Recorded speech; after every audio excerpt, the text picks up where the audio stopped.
let me tell you a story. I was very much a Dizzy fan growing up. You handful of Americans out there watching this video on your giant indoor cinemas with your trusty shotgun on your lap, you maybe won't understand just what it was like to grow up at this specific time in life in this specific part of the world, because you'd all banned video games when E.T. wasn't good. I'm pretty sure that's basically what happened. It's rare we ever hear about the American side of the story, but regardless, Britain soldiered on, because we're stronger than one bad film to game conversion. We just continued to buy shit games and accept our lot in life, instead of kicking up a big fuss and tanking the industry until Japan came along to save us from a miserable life without video games. We put our flags in the sand and said, we are British, give us budget games or give us death, because we're a proud people, and we're also mostly pretty cheap. This is why most of us owned a ZX Spectrum instead of a NES. Paying £5 for an impossible game was much more appealing than spending £50 on an impossible game. So, to make this super clear, my American friends, Dizzy was my personal Mario. The same way you grew up smashing your head against question marks to produce coins, I grew up removing pieces of balcony to find coins. We're not so different, you and I, fictional American viewer. You say tomato, I also say tomato. See how similar we are?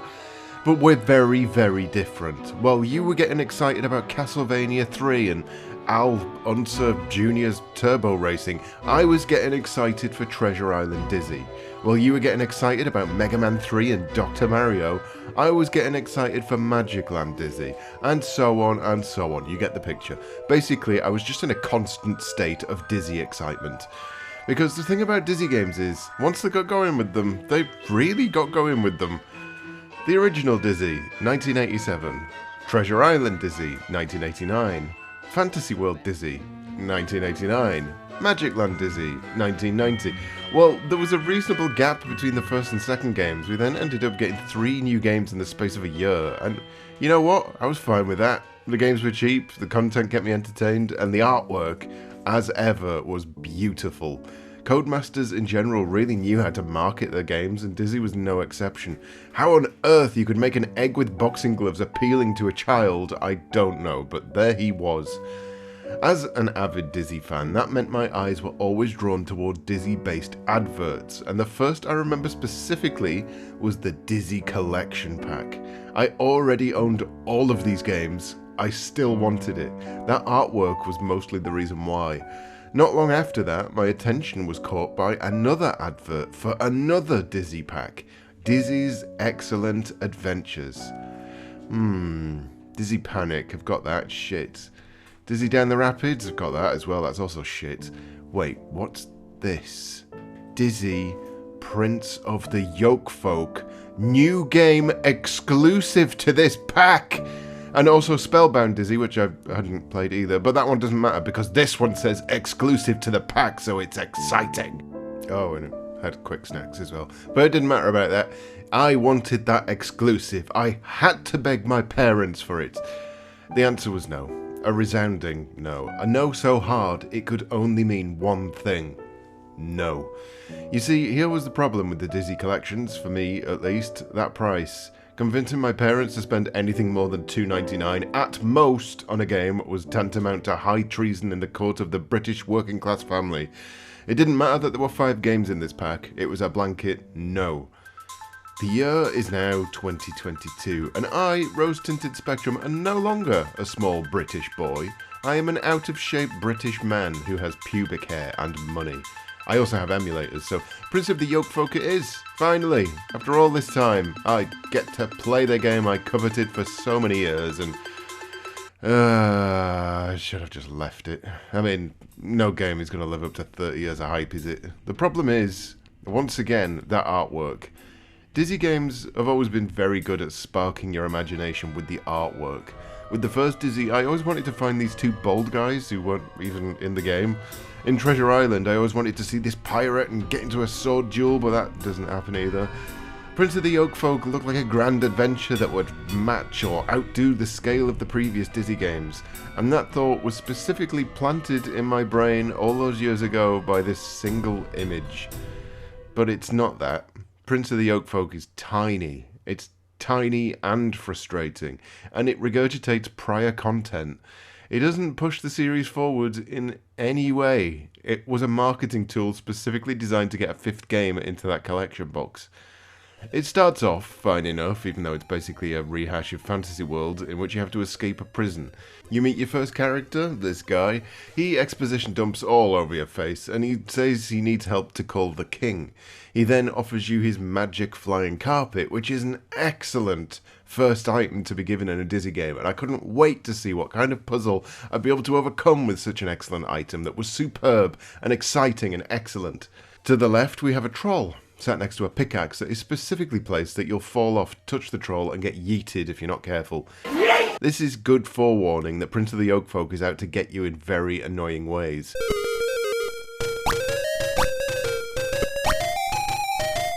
Like that, for instance, a torch placed exactly where you'll likely be jumping through to the next screen. These cherries you find on your adventure are used to bring your health back up, and fair play, multiple lives and a health bar at least learned something from Magic Land Dizzy in terms of not just killing you off immediately. Although the game does like to do that as well.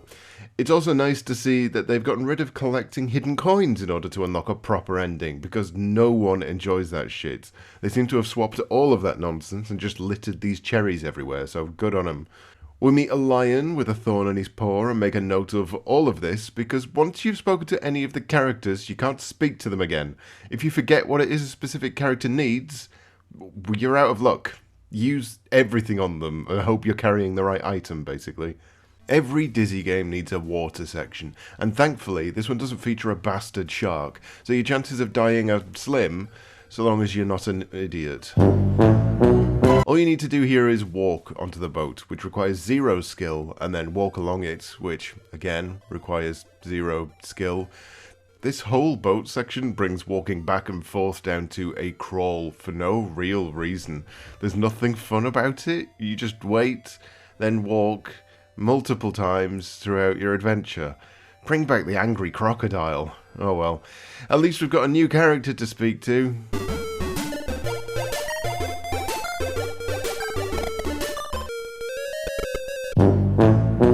So this is the thing I don't like about Dizzy games, or any games in general, the gotcha moments. Those moments where you're killed off or success blocked by something you have no way of knowing beforehand. It's what we in the games reviewing industry like to call shit, and it's something that Dizzy games like to do at least once. Heading back and exploring, you'll note that the annoying torch that damages you going one way has a counterpart.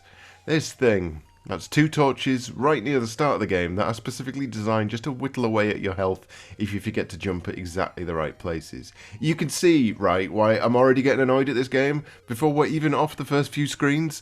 This is a Dizzy game that is already ramping up the bullshit elements before it's even gotten started. Fast forward a bit, we're at a stalemate. I have piles of items, multiple characters with vague needs, no items that seemingly work with them, and I've got no idea what to do. This can happen, and it's fair to say that it's frustrating when it does, but this was something that was largely resolved by the time we got to Magic Land Dizzy. Here we have a problem, that of signposting. Dizzy games are usually pretty good at making areas obvious when you need to use an item to bypass a certain section, but this area got me good for a long while. There's a platform here with an item on it that looks like I might be able to jump across, but I'd take damage from the torch. I try it anyway, but no, I'm out of luck. It turns out I need to use an Acme bridge building kit on this specific wooden platform here to bridge the gap.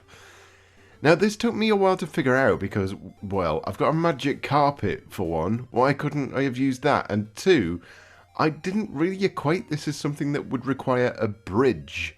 A bridge to me is something you put over a body of water, not high up in a tree house. This kind of purple-flavoured puzzle solving is rife throughout the game. Not in every instance. Sometimes it's fairly obvious, like, okay, here's St. Peter. He's lost something, but he doesn't specifically say what, because he's a passive-aggressive little shit. But it's pretty obvious when you come across a golden harp that this is the item he's lost.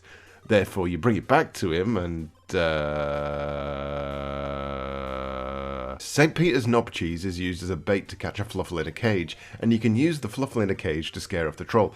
It's these kind of rolling quest lines that work really well, because once the pieces fall into place, it's reasonably obvious what you need to do. Or at least you can look at the items in your hand and think, I wonder if X will work on Y, and then you go and try it out. Now on BBC One as we go live to Crinkly Bottom for Noel's greatest gotchas.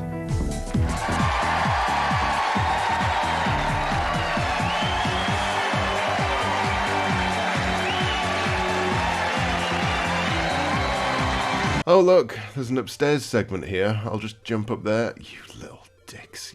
Worst of all, there's not even anything up there. The game keeps painting the illusion of a bigger world by making these platforms just out of reach, but they seemingly lead to new places. If you ever enter those screens by accident, however, you'll notice that there is literally nothing. Not even set dressing. The game world doesn't feel like a world. It feels like a stage, a half-built set. The previous games didn't feel like this. They felt cohesive and, for the time, pretty big. The more you play of Prince of the Yolk Folk, the more you realise the game is half-arsed. This is exacerbated by the fact that half of the items you find on your journey are absolutely useless. I don't mean useless in the sense that they're just not very good. I mean, they literally do nothing. That magic carpet you got at the beginning? That awesome item that could have been used to get Dizzy across? Oh, I don't know. A wooden platform instead of building a bridge? Yeah, it doesn't do anything. Neither does this bread, or this mechanism, or this potion.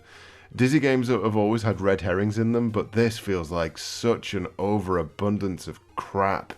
And it's magnified by just how small the game is.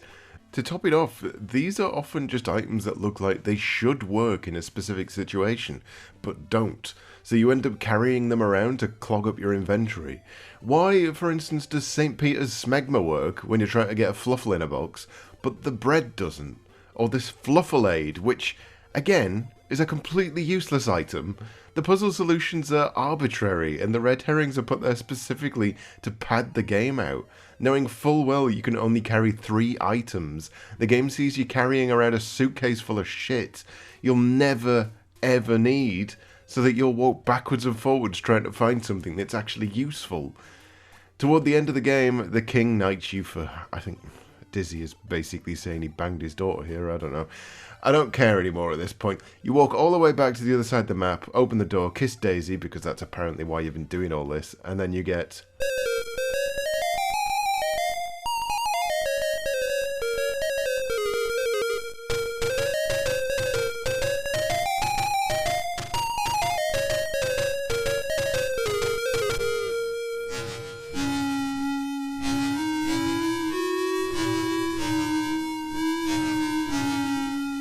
You are shitting me. So, the cherries weren't just for health. They are required. But you'll most likely have been avoiding some of them on purpose because you didn't need the health replenishment. If you've ever gotten to this point in a Dizzy game, you'll know the drill by now. Press enter on everything. There's no extreme bullshit like the hidden coins in Fantasyland, but that's not to say it isn't just boring. Wandering around, pressing enter until eventually a piece of scenery is removed and a cherry is discovered. There's no hints, there's no obvious signs that a piece of scenery is removable, it's just busy work. Padding out the final segment of a game that already feels like padding to begin with. Finally done, you at least get an animated ending. And then it's over. And I'm over. 30 years too late to play this game. I don't think I've ever felt so empty after completing a Dizzy game. This is a situation where if the previous games didn't exist, there'd probably be something to recommend here, but I just found the whole experience to be frustrating because ultimately Prince of the Yolk Folk feels unnecessary. It feels unnecessary as part of the Dizzy games in general because really it doesn't do anything that the others haven't already done. It feels unnecessary in the way it constantly pips away at your health and lives with cheap shots. It feels unnecessary in the way it structures a lot of its puzzles. It's a side note. It's a mainline Dizzy adventure game that feels like someone completely missed the evolution that took place over the previous 2 games. There's nothing here that wasn't already bettered in Fantasy World and Magic Land. But you know what? As disappointing as Prince of the Yolk Folk was, I still stand by it. I'm not going to drive out to a desert and bury it and then make the computer industry crash. I'm going to maintain a stiff upper lip, and I'm going to have a nice cup of tea, which for any Americans still watching is a bit like soda pop, but instead of being cold, fizzy and full of sugar, it's hot, flat and it's got leaves in it. Thank you for watching, America. Maybe together we can learn from one another. I'll teach you all about games you're never going to play, and you teach me about, I don't know, constitutions or hamburgers or something.